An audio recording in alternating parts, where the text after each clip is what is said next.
So everybody's been buzzing about the murder of the United Healthcare CEO Brian Thompson. Now, if you haven't heard about this or seen the footage, I'm going to tell you everything that you need to know. On Wednesday, December 4th, Brian Thompson was shot to death outside the New York Hilton Midtown in Manhattan, where the company was hosting an investor day. Thompson was named the CEO of United Healthcare in April of 2021, but he joined the company in 2004 as the CEO of the company's government programs like Medicare and retiree coverage, as well as programs providing Medicaid and other coverages to millions of individuals. Now, it took a few days for the police to pinpoint any kind of suspects related to this case, but on December 9th, a man named Luigi Mangione was taken into custody. Luigi was arrested in a McDonald's in Pennsylvania, and apparently he belonged to a prominent family in Maryland who owned several country clubs, healthcare facilities, and estate companies. He's a 26-year-old Ivy League graduate, graduating from UPenn with both a Master of Science in Engineering and a Bachelor's of Science in Engineering. And supposedly, months leading up to this shooting, his friends were trying to reach out to him through text, through tweeting, because they hadn't heard from him in months. Luigi also had a Goodreads account where he gave a 4-star rating to a review of Industrial Society and Its Future, which was written by the Unabomber. Now, when he was arrested, he was carrying multiple fake IDs as well as a US passport, and apparently one of those IDs matched the fake New Jersey ID that the shooting suspect used to check into the Manhattan hostel before the shooting.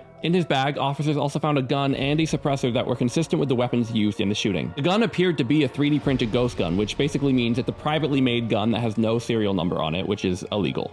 And in addition to the unusual gun, apparently the words delay, deny, and possibly the word depose appeared on the shell casings recovered from the shooting scene. Luigi also had a 3-page note where he stated some of his opinions about the US healthcare system. He writes that the US has the most expensive healthcare system in the world, but was upset that the country ranks number 42 in life expectancy. The police also found a spiral notebook that apparently had a to-do list of tasks needed to complete a killing. He also had some references to the Unabomber, as he writes, using a bomb against his intended victim would kill innocents, but shooting would be more targeted because what would be better than to kill the CEO at his own bean counting conference? Now, while it is very speculative that these phrases might be linked, it is kind of coincidental. So far, Mangione was charged with 5 counts in Pennsylvania. It was for forgery, firearms, tampered ID, possessing instruments of crime, and presenting false ID to law enforcement. He's also being charged with the New York murder. Now remember, being charged does not mean he is guilty. It is always innocent until proven guilty, but these are the charges. Now, when Luigi entered the courthouse ahead of his Tuesday proceedings, he shouted at the crowd, saying that his arrest was an insult to the intelligence of the American people. Luigi, that is completely out of touch, and an insult to the intelligence of the American people and the lived experience.